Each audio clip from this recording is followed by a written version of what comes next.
ಆಕ್ರೋಶ ಇದೆ. ಯಾಕೆ ಭಗವಂತ ನನಗಿಷ್ಟು ಪ್ರಶ್ನೆ ಮಾಡ್ತಾ ಇದ್ದಾನಲ್ಲ, ನಾನು ಯಾರಿಗೇನ್ ಮೋಸ ಮಾಡಿದ್ದೆ?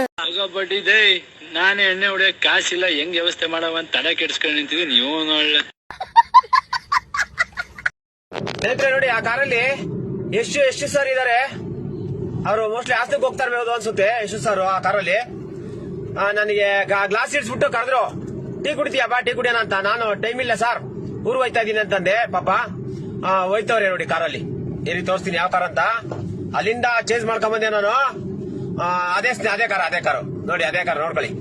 ಯಾವ್ದೋ ಬಿಟ್ಟಿದ್ ಕುಡಿದು ಬಿಟ್ಟವನು, ತಾಯಿನ ನೀರ್ ಹಾಕೊಂಡಂಗ್ ಕುಡಿದು ಬಿಟ್ಟವನು. ಧರ್ಮಸ್ಥಳಕ್ಕೆ ಅಂತ ನಮ್ಮ ಹೆಂಗಸರು ಹೋದಳು, ಬಂದೇ ಇಲ್ಲ. 2 ಸೀರೆ ಬಟ್ಟೆ ಹಾಕೊಂಡ್ ಬರ್ತೀನಿ ರೀ, ನೈದ್ಯ ಸಾಯಂಕಾಲ ಹೋಗಿ ಬೆಳಿಗ್ಗೆ ಬರ್ತೀನಿ ಇದ್ದವರು ಇನ್ನ ಬಂದಿಲ್ಲ. ಅಲ್ಲ ಮಗ, ನಮ್ ಫೀಲ್ಡ್ ಅಲ್ಲಿ ನಾವೆಷ್ಟು ಮರ್ಡರ್ಗಳು ಮಾಡಿಲ್ಲ. ಕರೆಕ್ಟ್. ಸತ್ತವರೆಲ್ಲ ಸಾಯಿಸೋರ್ನ ಬಂದ್ ಹಿಡ್ಕೋಬೇಕು ತಾನೆ. ಏನೋ ಸುಮ್ನೆ ಮಜಕ್ ಸಿನಿಮಾ ನೋಡ್ಬೇಕಪ್ಪ. ಜಗು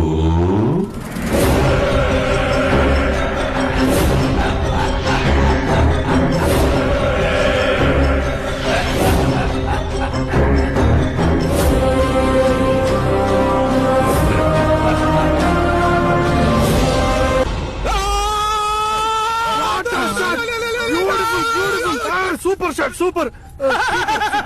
ದೇವ್ರ ಪಿಕ್ಚರ್ ನೋಡೋದಂದ್ರೆ ತಮಾಷೆ ಅಲ್ಲಮ್ಮ. ಆ boss, A boss, B boss, D boss shot ಯಾವುದೂ ಇಲ್ಲ. ಅವ್ನ ನಕ್ಕಲ್ ಬೆಂಗಳೂರಿಗೆ 1000 ಜನ ಹೀರೋ ಬರ್ತಾರೆ, 1000 ಜನ ಹೀರೋ ಹೋಗ್ತಾರೆ. ಇಲ್ಲಿ ಕಲ್ಲಪ್ಪು ಅಪ್ಪು ಒಬ್ಬೇ ಚಾಯಿ ಅಪ್ಪು. ನಿಮ್ಮ ಮುಂದಿನ ಭವಿಷ್ಯ ನನ್ನ ಕಣ್ಣು ಮುಂದೆನೆ ಇದೆ ಅಲ್ವಡ. ಪಚಕ್ ಪಚಕ್